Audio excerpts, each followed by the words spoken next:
everybody. This is Chad. Welcome to the Nexus Ag Update. I'm here with, next to me is Nathan Schwickerath. I want to have him quick introduce to the crowd. Well, hello, everybody. My name's, as Chad said, Nate Schwickerath, and I just got started here with Nexus about 3 months ago. I came on as the fertilizer procurement and wholesale manager, and I've spent my entire career in ag, starting in the retail business, ran a couple of agronomy departments before I switched over to the wholesale business, where I've spent the last 17 years. And now I've circled back to the retail business. So I'm just out there looking forward to meeting everybody and enjoying my new job here so far. So if anybody's got any questions on how pricing is done on the Nexus side of things, this is the guy to send all questions and comments towards. Yes. Yes. And then we actually got a third person that's online with us, Daniel Mudgett from the USA Group. Hey, Dan, can you hear me? Yes, I certainly can. Okay. Could you give a little brief introduction of who you are and what the USA Group does for us? Yeah, not a problem. Well, good morning. Thank you so much for having me on today. Dan Mudgett, just like he said, with United Services Association, based out of Urbandale, Iowa here. So I currently head up our procurement division as Vice President of USA. And in that main role, which I'll get into a little bit more here, but at a 20,000 foot view, managing our USA member purchases. So a little bit about me. I grew up in Northwest Iowa. Graduated, went to the University of Northern Iowa for a degree in distribution and logistics, graduated in 2011, and then started on with United Suppliers, which then turned into Winfield United until about 2017, in various roles, sales, logistics, procurement, and then as of most recently, since 2017 through present, being on board with United Services, again, heading up all of our USA purchases for our members across the United States. So I have a procurement team that works with me to assist, in those those purchases, and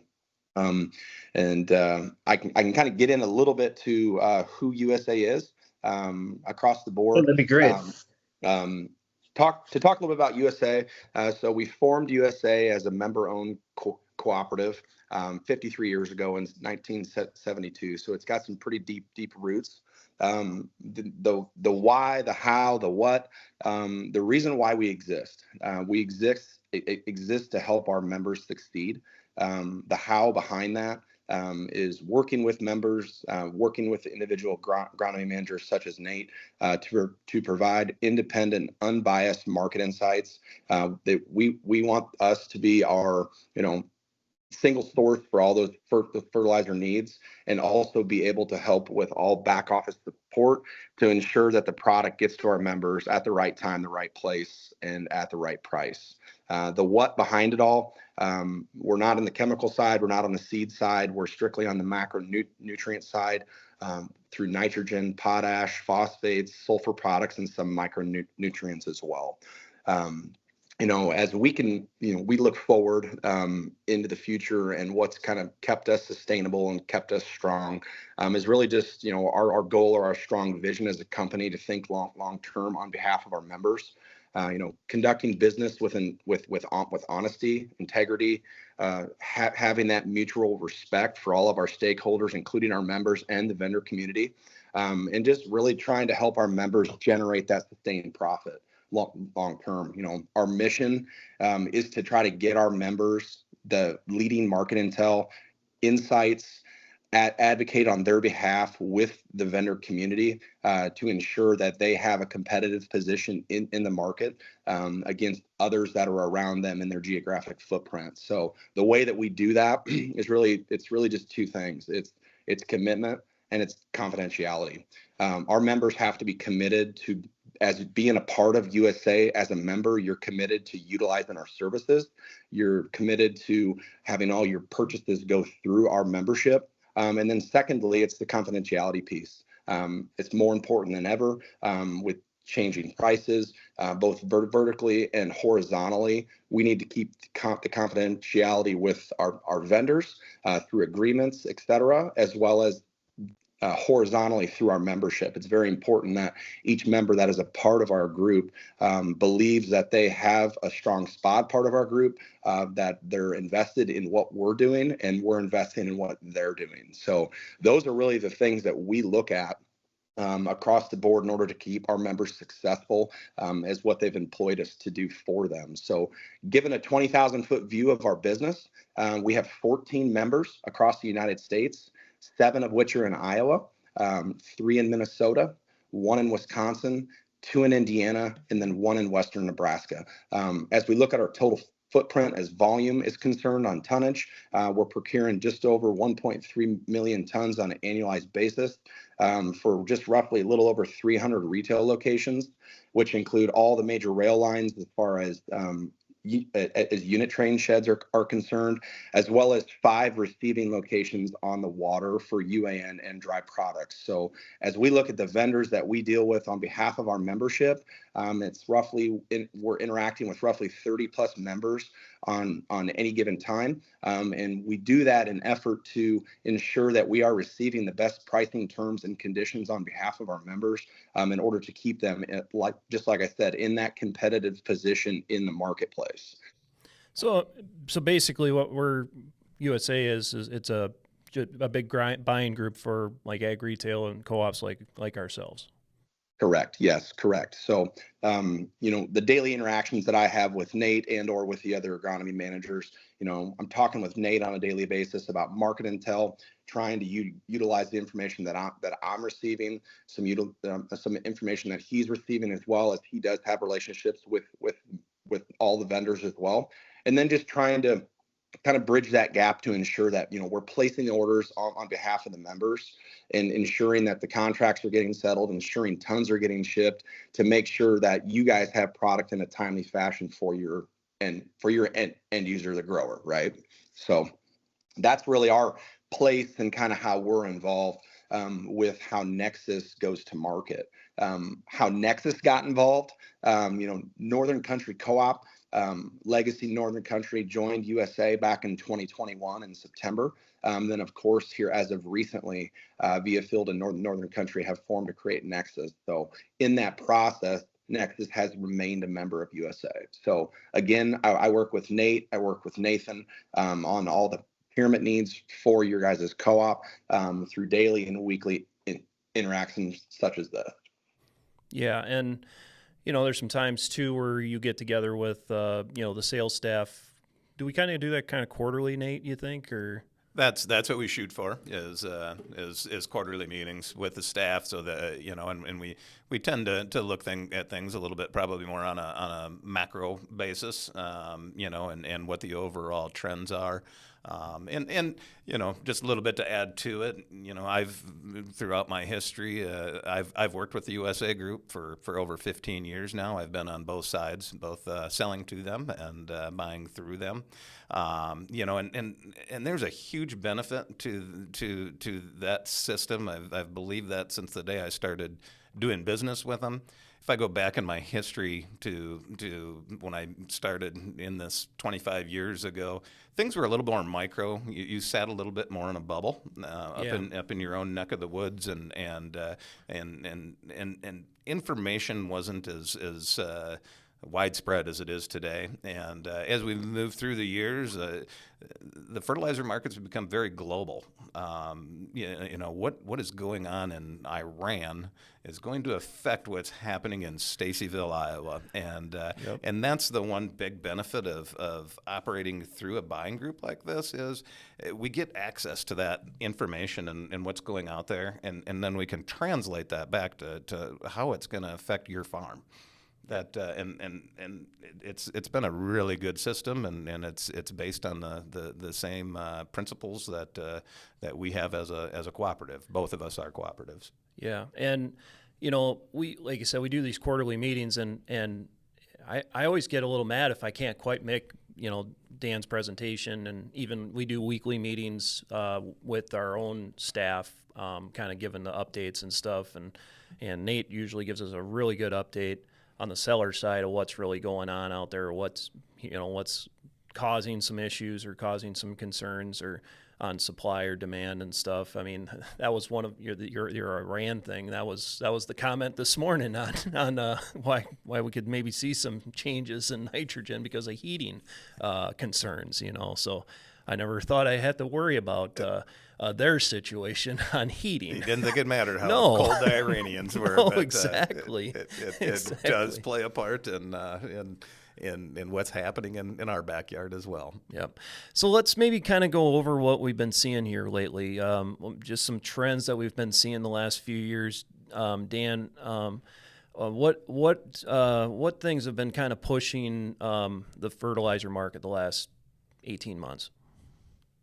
Yeah, definitely. So, I mean, you can kind of go back a little further back beyond or prior to that as well. So kind of breaking it down into three-year windows. Looking back at pre-COVID, 2017 to 2019, we kind of lived in a less volatile environment. Values were a little bit more pressured. Grain values being pretty strong during that period. We had a lot of production that was just coming online here domestically, a lot of debottlenecking that was occurring across the U.S. And then you kind of push that forward a little bit into 2020 to 2022 during the COVID era.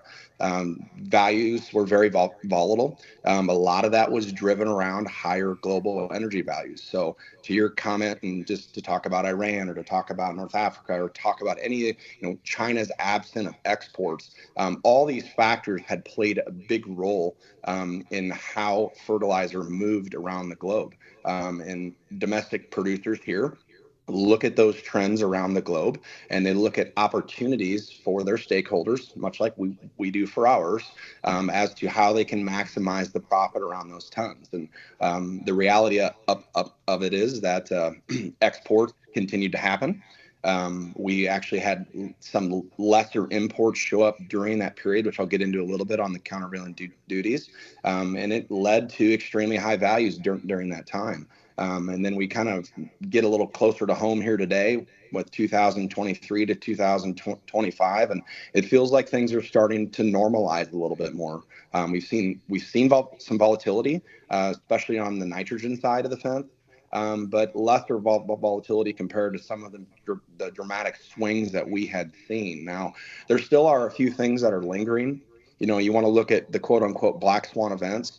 We had a derecho that hit the Midwest that probably affected you all, as well as a lot of our other members. We had a cold snap in Texas and the Southern Plains where there's a tremendous amount of production. Again, we had the international duties on Morocco and Russia for phosphates. We've had several hurricanes, weather issues, river conditions, both low and high. And this year to hit home a little closer, you had two hurricanes that hit Florida, and both Helene and Milton, and then you had Burl hit the Texas Gulf. Again, there's a lot of phosphate production in Florida from two major producers here in North America, and there's a lot of nitrogen as well as ammonium sulfate production in the Texas Gulf. So you add all those things together, as well as some of the global, the global pitfalls that we've had as far as just nat gas values being as high as they have been in the last two to 3 years. This is what has led to us having these higher or sustained higher prices across the board. So, and the last thing you want to talk about, just monetary concerns. Amongst all this, you have growers deferring their decisions on when to purchase tons due to the fact that interest rates are higher. The cost to carry these tons is more important than it ever has been. So you're seeing these deferred buying decisions, but a retailer such as Nexus Co-op still has to be able to forecast, has to be able to get those tons at the right place at the right time, still being cognizant of all those same issues that we're seeing all the way down to the end user. So the last 18 months in particular, things have kind of settled down. We still see some volatility ahead. But we're kind of coming off of a peak of some very extreme volatility that stemmed from a lot of different things that have happened all at the same time. So, yeah, I mean, having production, issues, we've had some supply issues at times with some products, and then even just getting things accomplished. I mean, we had kind of another rough fall on some stuff, and there definitely wasn't as much ammonia that hit the ground, locally around here. Maybe a little bit better in some other areas, but overall, that was kind of on a low side. And let's just maybe go into that a little bit on the nitrogen side. I mean, it's fresh in our minds, around here, or around northern Iowa, southern Minnesota. What do you think we got on for ammonia, Nate? Was it about a third? As a company, we were probably the lowest of what we've seen as far as our neighbors go out there, and that percentage kind of moved west of us, and it was just all weather based that cut those rates back. But I would say we got right at about a third of what we had anticipated or what we have historically put down for ammonia. So that our window was very, very tight. As you start to move out of our territory, those numbers go up, but there was very, very few that hit 100%. Ammonia applications prior to getting shut down for the year, so that is going to have an effect as we move into spring. We're going to see a significant amount of tons that move from ammonia over to the UAN and urea side, and that begins to mess up the product balance a little bit. And right now, I mean, you talk about urea, and most of the time when you talk about urea, it has to be on a global basis, just because that is the most volatile product out there, and it's what leads the charge, on the global side of things. Well, it's the most popular. I mean, among the other users. I mean, we're kind of the oddballs that we like ammonia, we like UAN, but a lot of it just has to do with just storage and transport. Absolutely, and when you get into other countries, I mean, Dan can correct me here, but I do believe that urea would be the most common form of nitrogen that's used around the world. Mm-hmm. Correct. Yeah, urea is. I mean, domestically here in the United States, we are really the only ag market for ammonia.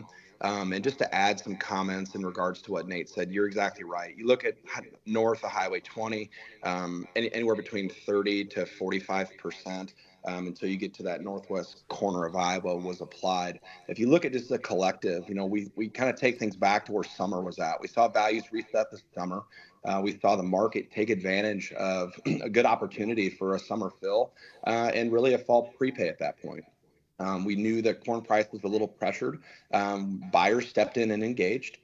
We had really 3 good falls in a row the last 3 years. We were due for a weather fall, but the market still stepped in and they bought the tons that they anticipated they thought they were going to need. Unfortunately, we were not able to get all those tons down to the ground. I'd say, as we got through Q3, there was a tremendous uptick in price, roughly of almost $150 to $200 a ton from the summer lows. And a lot of that was because the system was stressed. A lot of exports left the country. The global market was calling for those tons, and producers here domestically exported those tons. Simultaneously, we had some maintenance that was going on a New Star pipeline that feeds tons up into the eastern leg of the United States. So we did have some delays in getting tons into the Midwest. The system kept selling, buyers kept engaging, and then we got to a point in time where we did not have the fall. I'd tell you today, as you look at the producers, they moved probably 85 to 90% of what they thought they were going to. However, those tons did not go to the ground. I'd say a collective is probably somewhere around 65 to 75%, depending on where you're at, which was a lot better than what we thought in some areas. But we did not get as many tons down as we did last year. We did not get as many tons down as we have on a 3-year average. So that's kind of led us into the next phase here. The retailers around the Midwest have filled up. There's been some prepay engagement for spring already. We've seen some very slight price increases, but simultaneously in the background, you're seeing the international markets still go lower. We kind of use the Tampa ammonia price as a gauge for the upper Midwest here, or producers do. Those two things are going to kind of decouple from one another here as we look ahead into the next, 30 to 60 days. The system is pretty taxed at the time being. There's a fair amount of tons that are sold for prepay, and we see things being very firm, if not up slightly here as we really look ahead at the next 45 to 60 days. So still a lot of question marks out there of what's going to happen. The biggest one is weather, right? And then also one that's lingering in the background is President-elect Donald Trump's potential for a 25% tariff on Canadian imports. There's a lot of ammonia that gets railed down to the United States and re-injected back into the pipelines. So something we have to be cognizant of in the background, whether that's a flex at this point or whether that is specifically going to happen here in a short few weeks. So that's kind of where things are at as far as ammonia is concerned, but definitely we're on a firm trajectory here as we head forward into spring. Back to this fall thing. I mean, I look at the window we had. I'm actually dumbfounded how much we actually got on.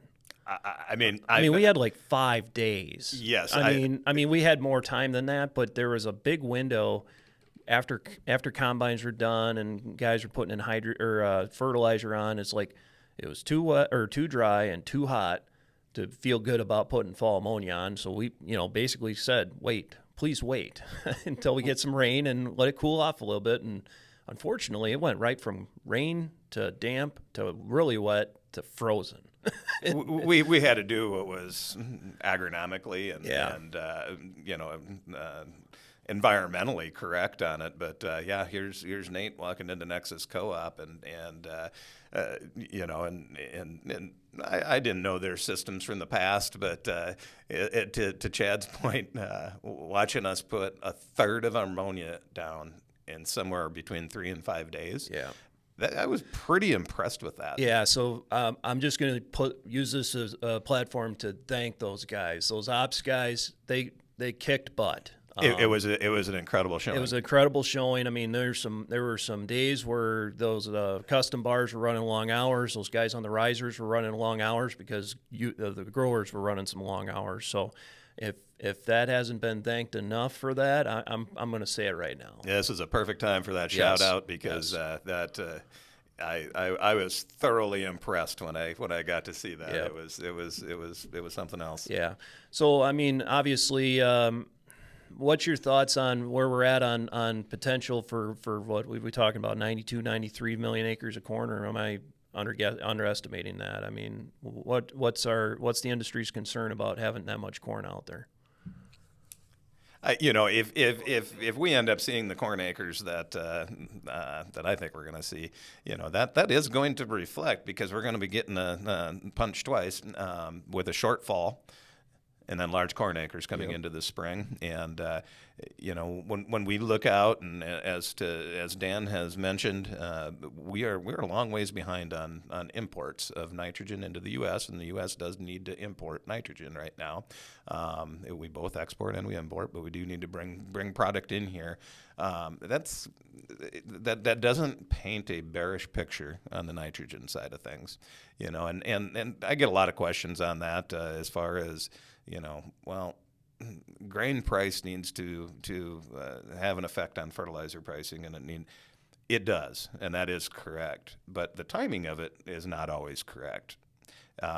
Fertilizer trades on its own independent market, and the grain prices will weigh in on that, but the two don't always line up.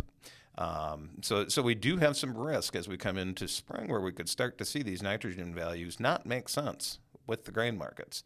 I hope that doesn't happen. I think as we stand today, we're still probably a little bit under that level, but just over the last couple of weeks, we have seen those nitrogen markets continue to firm up, to move up, and we don't know where that point is. The top point of it's going to stop. It's going to be wherever demand gets killed. Mm-hmm. So, Dan, so last 2024. The 2024 season around here was a little tougher for the fall ammonia staying put. I mean, did you see a trend of maybe a little bit of a cutback on the fall applied ammonia side going into this year, or what were you seeing from some of your members versus normal? So we were seeing a little bit of a cutback, just like I said. I mean, the last 3 years have been tremendous. I mean, if you just look at how many tons physically have moved out of the system into the ground, essentially for fall, just the last couple years has been very, very large, above normal. But again, I think it made for a situation where the weather was right. To Nate's point, it might not have been the most affordable opportunity to put that ammonia down, but it was the easiest form to do at that time. We continued to see, urea and UAN volatility. Ammonia was very affordable the last few years in correlation to where urea and UAN have been, and those two have been trying to buy back some market share here, and that's why we haven't seen as much volatility as where we've been at. But I'd say in general, we didn't plan to have 120% of a normal fall. I think the reality was we were going to have a normal fall, which in most years is the 75 to 85% application of normal because of weather risk towards the end of the season. Yeah, you go look at the 2024 planting season. I pretty much sold two forms that year. It was anhydrous or it was 32 because, I mean, the urea market was just out of whack in the end of 23 going into 24. I mean, we had some guys that historically have been really high users of urea, but we just could never get a darn price. And I think that's something that is, as you move backwards and come forward, there is a lot more flexibility, both at the retail level and the farm level on which sources they can use. And I think that's going to become important moving forward because we are going to see continued volatility on the price per unit spreads. Going back to the days when I started in the market, the spreads were almost the same. Year in, year out. Ammonia is the cheapest. Urea is in the middle. UAN is the most expensive. I think moving forward, that balance is going to get shook up. We're always going to probably be heading back to the typical spreads, but there's going to be volatility amongst that. And from the grower level of things, I think having the flexibility to move sources of your nitrogen or mix between them, I think that's going to be important from a cost standpoint. For everybody's farm, and I think there's also going to be an environmental play that pulls into there as well. Yeah. I think that's what we saw. We lost a lot of nitrogen especially from the fall side. I mean, even just on my own operation, what we did fall versus spring. I mean, it was definitely a little depressed versus that. But I mean, I'm not saying it was bad, but there were situations you had a wider risk spread, where the lower was lower than the low on the other stuff or the split applied or something like that. So it just comes down to wanting to mix it around and split apply and multiple passes. I mean, we've been preaching that for a long time. Chad is the agronomy expert, but what I've always said is the closer you can put the nitrogen, give it to the plant to when the plant actually needs it, the better off you are. And that's pretty much from all fronts: cost, yield, everything. Yeah, efficiency. So let's pivot to phosphorus. That's been kind of a hot topic the last year and a half. Dan, you want to give a little bit of an update on that? Yeah, definitely. So I think it's probably of note to mention, back in November of 24 here, on the 12th of November, there was an increase on the CVDs from Morocco and Russia. Really, as you look at the 5-year window that those were set forth to be enacted till, we're getting close to where the end of that's going to happen. There's going to be a sundown review essentially on July 25th of 2025 here, just in a short few months, just essentially evaluating that 5-year CVD period. Really there's 3 questions asked there is, did the duties do what they were supposed to do? Essentially the second is domestic producers such as Mosaic, who enacted this, are they going to try to extend this? I'm sure they will. is international, producers such as OCP who have been detrimented by this, in their opinion. Are they going to petition to cancel? Yes, they're going to try. I think if you look back at any of these historical cases on CVD or tariffs, et cetera, you'll notice that the initial review period, the initial period set forth, typically does not end up being that review period.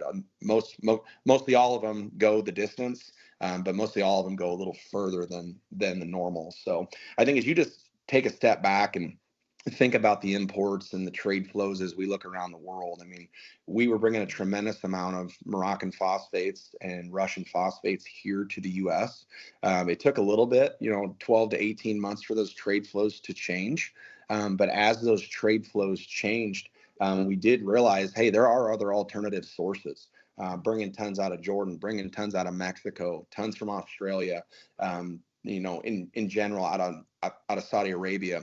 There's other avenues to bring tons here. We just hadn't seen those in the past because we had seen so much Russian and Moroccan phosphates show up here to the U.S. So we've seen, as you look across all products, we've kind of seen a slower downturn on the phosphate side of the fence, although prices are lower than they have been the last 18 to 24 months, essentially. As you're looking at a 20,000 foot view, things are still a little bit more elevated. And if you're a farmer, if you're a retailer, and you're looking at this going, the affordability isn't as good as what we think it should be, we're seeing some cutbacks.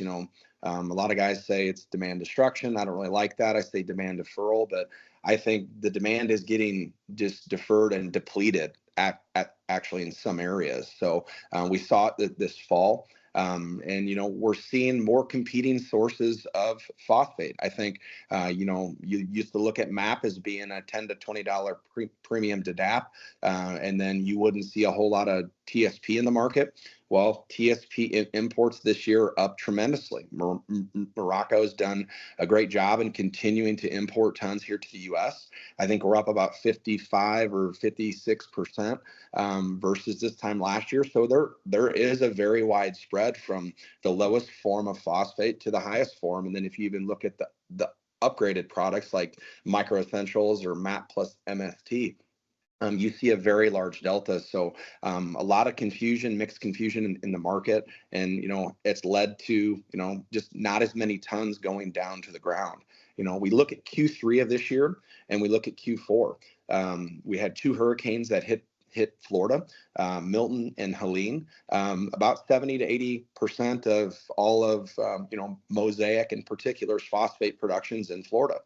You also have Nutrien, who's a very large player in Florida as well on phosphate production, as well as liquid phosphate. So we saw a lot of delays. And we continued to see those delays through Q4, which kept values higher. We started this summer. MAP was almost at one point $100 to $105 a ton higher than where the price of DAP was at. We clearly saw a lot of switching to TSP and DAP because of that. Now the pendulum's kind of swung the other direction. It feels like there is more MAP available in the market. You couple that with some of the demand deferral or just demand destruction, whatever you want to call it. We've gotten ourselves in a situation where we're almost back to parity again. So it's amazing to see how just a few tweaks or a few things, especially when you look at some of the lost production, how the market will find itself and buyers will engage in different products. Iowa's a MAP market. There's a lot more DAP that's gone down in Iowa this last year than we've seen in the last 5 years in particular. So phosphates have kind of been one of that's at a very high talking points. A lot of guys are very concerned about it. As we look forward into spring, we do see a little bit more normality between MAP and DAP spread. If the demand is off, the market will figure itself out. More supply will come online. And those inventories, hopefully, again, will start to build. And then by the time we get to summer, hopefully we have a little bit better idea on the CVD as well and get values or keep values in line for summer going into fall of 2025. Yeah, I mean, I think like in our area, a lot of the growers I've been kind of working with, we did kind of address where the price is at versus where they would like to see it. And I had a few guys cut back on some of that, but part of it though, they've they've actually done a pretty good job the last few years before this to kind of help build some of those levels back to, where they can maybe take them, take a little bit of a slide year or something where, you don't need to build as hard or as fast as maybe we have been. So they have been taking advantage of the values before this. So at least I don't think it's going to be detrimental to any yield or anything like that. I mean, adding to that, and through my career and being in the wholesale business, the one thing I've always found is the U.S. farmer will find the value in the market. Yes. If no matter which product it is, phosphate, potash, whichever it is, if that number is on the low side, the rates go up, and if it's on the high side, the rates go down, and there's always an argument that's always constantly going on of what that is, but it always works out in the end. Always has through my career, at least. Yeah, and back to that MAP DAP thing. I mean, I had a lot of discussions with the neighbor down the road selling DAP this year, and he's blowing you out of the water, and it's like, well, yeah, but are you figuring it out on a per pound of phosphorus? And it's like we're actually right in the money, or maybe a couple bucks cheaper. Absolutely. So I mean, when you figure it out, what the cost of it as a per pound of phosphorus, I mean, you got to do all those little due diligent things, and honestly, I mean, until the last couple of years, I've never seen anybody bring in triple superphosphate, because I mean, it's probably your lowest value. Well, maybe not lowest value, but maybe your lowest quality product. Is that kind of what we kind of say in the marketplace? I would agree. TSP, as far as a product goes, is typically dustier than the other products, and there's definitely different grades of it based on mainly on their origin, on the origin of the product. But yeah, I mean, there was very little TSP in Iowa going back 10 years ago, 15 years ago. I do think that is going to increase, that we are going to see TSP become a larger player, especially if the countervailing duties hold up, because they're like Morocco, for example, doesn't get affected on the TSP as much on the countervailing duty side of things. It's probably going to continue to be more of a fall product, I would say, probably than a spring product. But there's pretty massive amounts of TSP that are being produced globally now, and that stuff needs to find a market, and typically when it needs to, it will. Is there a reason for that, Dan, or is there something going on that's becoming more of a popular product or more of a demanded product? I think the main reason is price, and I think that's where a lot of things go back to price. Just the affordability and just the realization of the difference in price from what the TSP price to a retailer to a grower is versus what an upgraded product is across the board. I kind of bring it just to daily life. We're going to the grocery store, things cost a lot more. You might try to cut corners a little bit, and clip coupon here and there where you can. And I think we're seeing a lot of that. But I also don't, to Nate's point, I do think it is going to be a larger presence just because the international producers are making it more of a priority for them to bring tons here, to be competitive with those tons and to market those tons. They're putting a valiant effort forth to do that. So I think there's going to be awareness around why they're doing it, and more people will buy because of that. But again, I think a lot of this has been driven from price on the get-go. Because if you really look back to fall, I mean, TSP was super affordable compared to DAP and compared to MAP. And then all of a sudden, you had a bunch of boats showing up here to NOLA, and then a few boats got cut back. And some people didn't buy 100% of their fall needs, and they were kind of left holding the bag a little bit, saying, hey, we need more TSP. And then the TSP price almost got as expensive as where the DAP price was at. So I'm not saying it was a bait and switch, but there was a little bit of some fundamental that changed amidst the imports in Q3 going into Q4, which kind of left some people a little frustrated, I think. But it's going to come down to price at the end of the day. And the quality is a little bit lesser, but you'd be surprised it's not as bad as you think. Yeah, I mean, before we put some of these big sheds up in the countryside, there was a lot of DAP in this area, but then we put those bigger sheds up, and it seemed like MAP was more of our product of choice.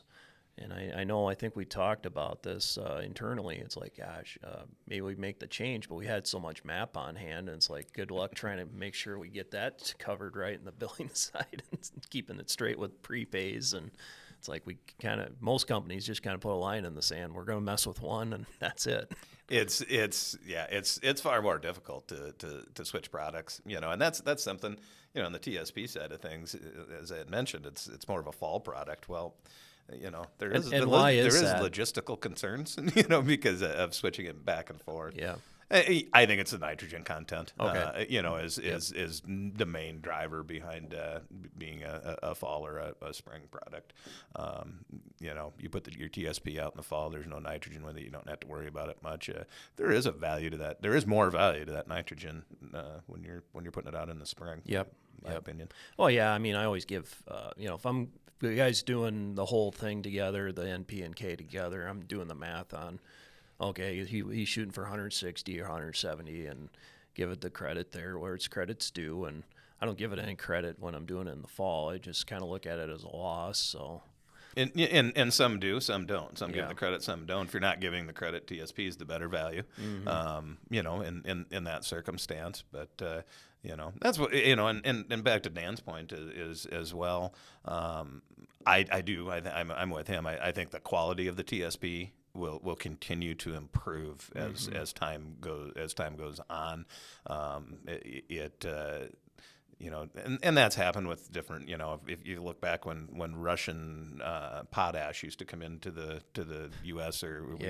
It was a horrible product. I mean, it was pretty much powder. Yes. By the time it got here. Yep. And that's all improved over time. The manufacturing processes improve, and the manufacturer begins to realize what kind of quality is needed on the other end, well, especially if you're going to be shipping it overseas. I mean, you're going to be putting it in and out of some boats and some trains and barges. I mean, it's a lot of loading and offloading. There's always going to be some shrink with that. And that's a lot of times where those quality issues come about because there's very little TSP produced in the U.S., if any. It's almost all imported. Mm-hmm.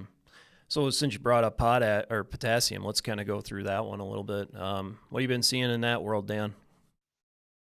Well, we're kind of going through a potash fill here as we speak. This week, both Canadian producers have come to the market with a Q1 offering. Things are, a little bit in question right now with what I said with President-elect Donald Trump's potential for a 20% tariff on all goods coming from Canada as well as Mexico. But, you look at the imports that come to the U.S. here in general, 85% of the potash that flows into the United States is coming from Canada. So there's obviously a concern there, or a potential concern there.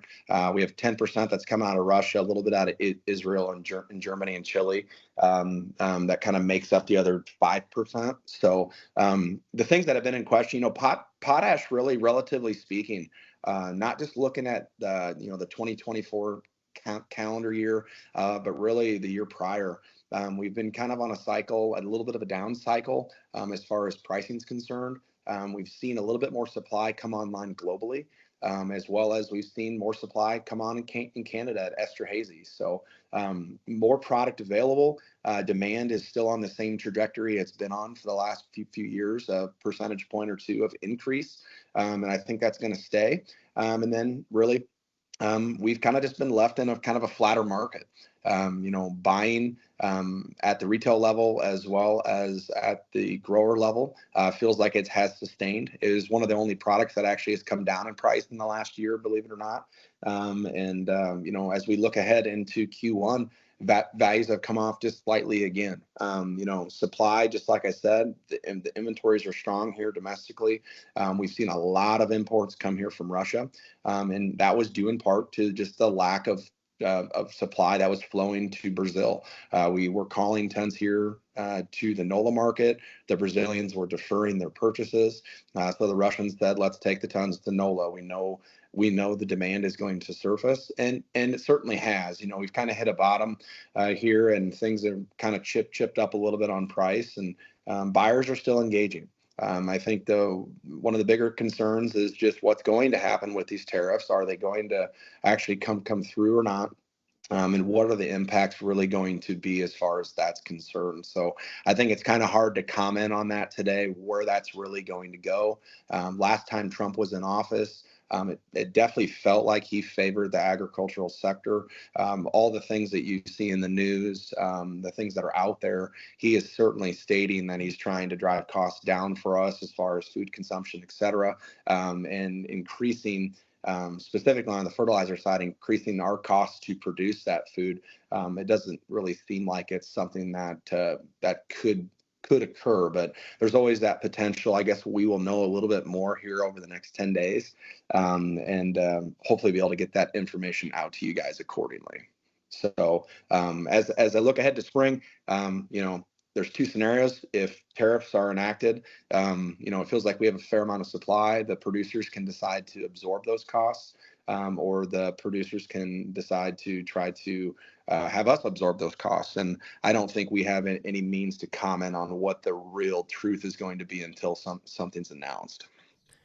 And I this is my opinion. I mean, I'm not also doing this as a day job figuring out markets for fertilizer, but I mean, some of this isn't going to really affect us for spring because I think we got most of what we need in for spring. It's going to be for that summer fill into the fall side of things more often for us. I would say at this point.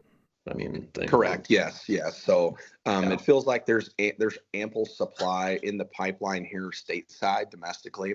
But there's definitely a concern. So it's something. It's much like any other factor we have to try to throw in the wheelhouse and just try to figure out what are the next steps, what could happen. I think the bigger picture is you just look at the inflation that's going to get enacted on the Canadians. It's definitely they're going to take a hit just across the board if something doesn't get changed. And I think that's what Trump is trying to put forth.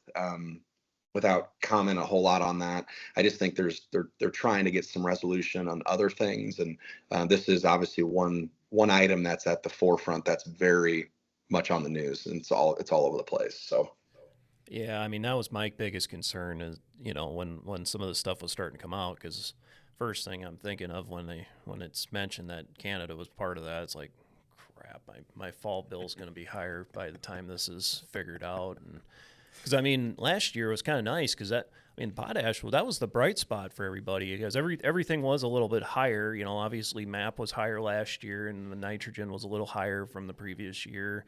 And it's like, but the potash is like $50 a ton cheaper than last year, so it made it a little bit of a warm fuzzy for everybody. But it might not happen this year. It might have to play me too. Yeah.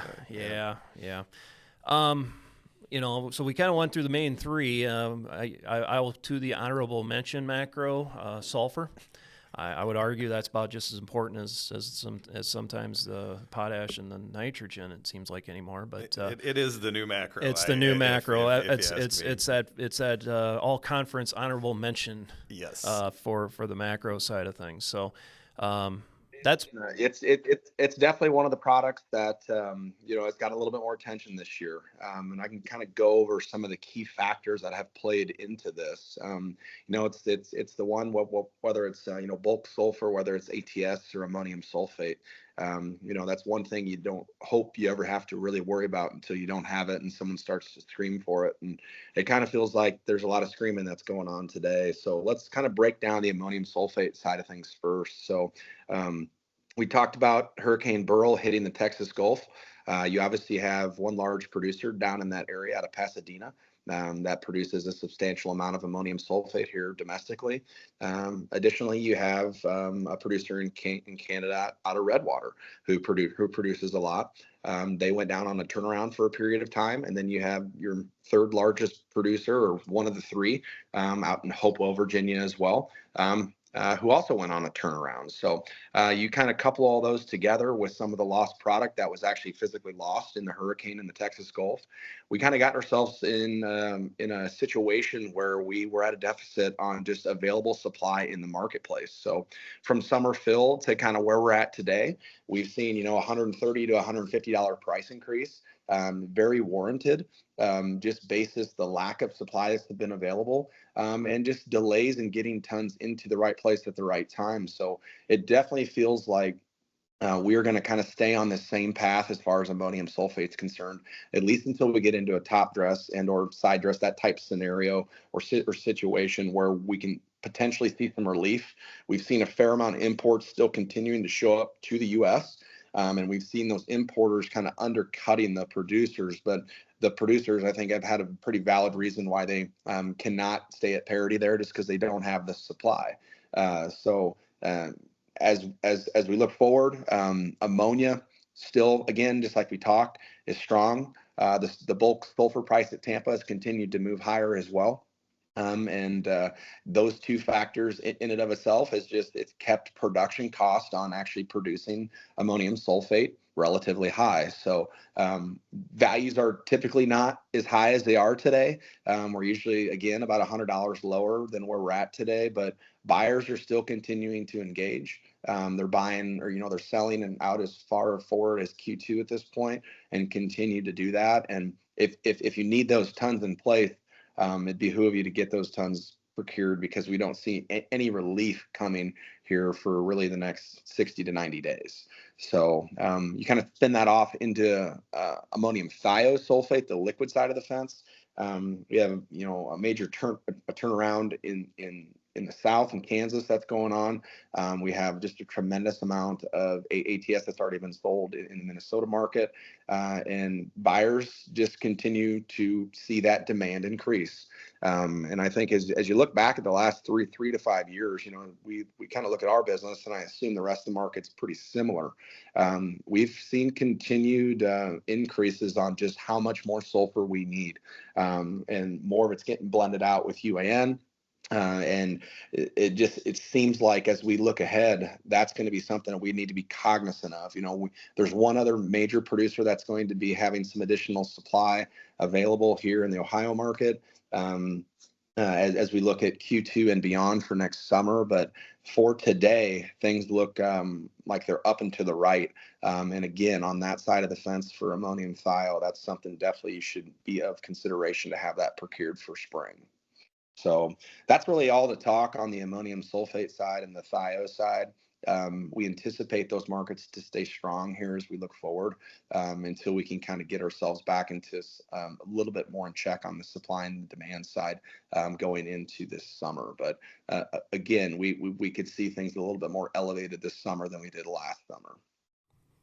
Well, Nate, you've been in the business for quite a while. I mean,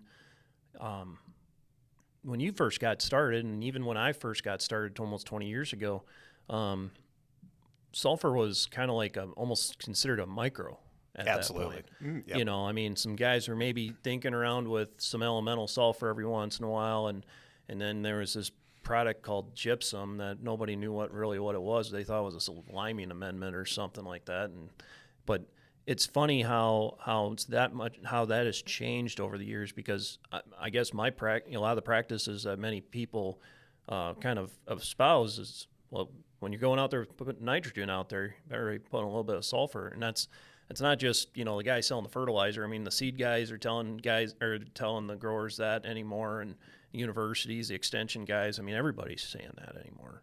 I mean, I remember back to I think he was an extension agronomist, Brian Lang, if I remember the name right. Yep. Way back at the when I was in the retail business 20-some years ago, I remember that clearly.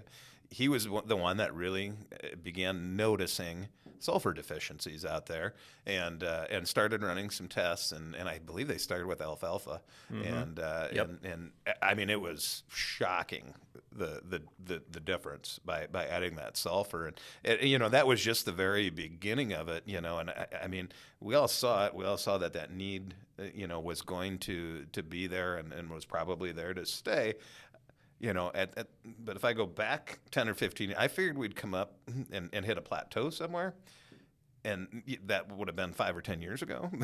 It still hasn't happened. We're still moving from the lower left to the upper right, and it's probably going to continue because we're getting less sulfur through the atmosphere or through the air that we used to get, and our yields are continuing to go up. So I mean I think that sulfur demand is going to be up across the board. So.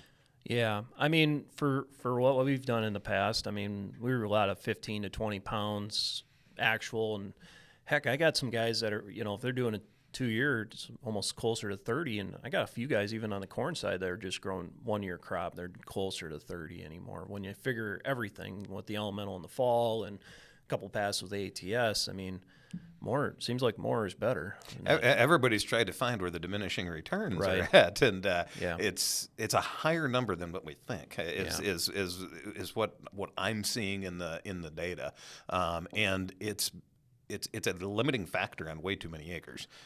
I mean, for what we have, out there in general. And it's a placement thing too, because I mean it's something that'll leach out just like nitrate and nitrogen. So I mean we got to be kind of careful how much we put out there. We can't just stockpile it out there like we've been with potash or phosphorus sometimes. So, I think we're kind of at a point where we probably need to call her a day here on this. Any closing thoughts, Dan?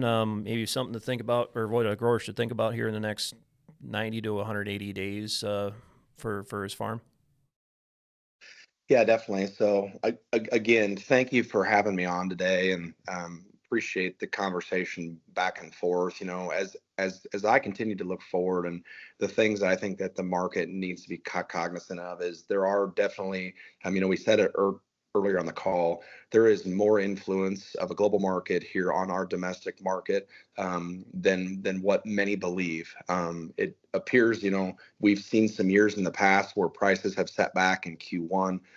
This year, given some of the issues that we've seen with higher global energy values, higher nat gas, exports continuing to leave, and more importantly, the production losses, as well as the hurricanes that have hit, supply is definitely a little tighter across all the nitrogen products than what the market first believed. So just stay ahead of your needs. You get into the end of, you get into that middle part of May going into June.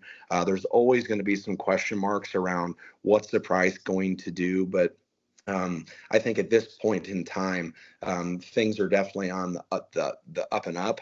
I do not believe retail values are reflective of current replacement costs, and I think that's going to be a challenge, a pill that we're going to have to try to swallow here as we look ahead in the next 40 to 60 days. But it feels as if today values are definitely going to move up as we get into Q2. Again, there's a lot of unknown questions around what's going to happen with policy, with these tariffs, with the CVD investigation, but just know all those factors do play a pivotal role in how these producers domestically and globally are really thinking about how they want to sell their tons. So don't overthink it, but also don't ignore it. So that's really the advice I think that we're trying to give to our membership and to our group in order to get them in the right position prepared for spring. I'd say that's about as succinct as I'd like to say it. I couldn't say it any better, Dan. Thank you very much for coming on. Thanks for the we're a little bit tardy on getting things started. We had some technical issues, so thank you for your patience. Nate, thank you for coming on today. We're usually if you want to talk to him or something like that, talk to your agronomist. We can have a little bit of a conversation around the kitchen table with with him as well. So he's a great resource. Utilize him. So let's kind of go through where we can get this podcast. First off, I want to thank everybody for listening. We've been doing this for almost 5 years now, so I can't believe some of you guys have been here from day one, but I'm appreciative of that. Where you can get your podcast, pretty much anywhere you can get your podcasts, Spotify, Apple, and Google. You can also go to our website at www.nexus.coop/podcast. There's a player on the website. And then social media. We got Facebook, Instagram, Twitter, all at Nexus Cooperative on Facebook. Nexus Co-op on Instagram, Twitter, the former Twitter, now X, at Nexus_Co-op. And if you're watching this on our YouTube page, subscribe. We got we're there on Nexus Co-op on YouTube as well. So thank you guys, and we'll catch you next time.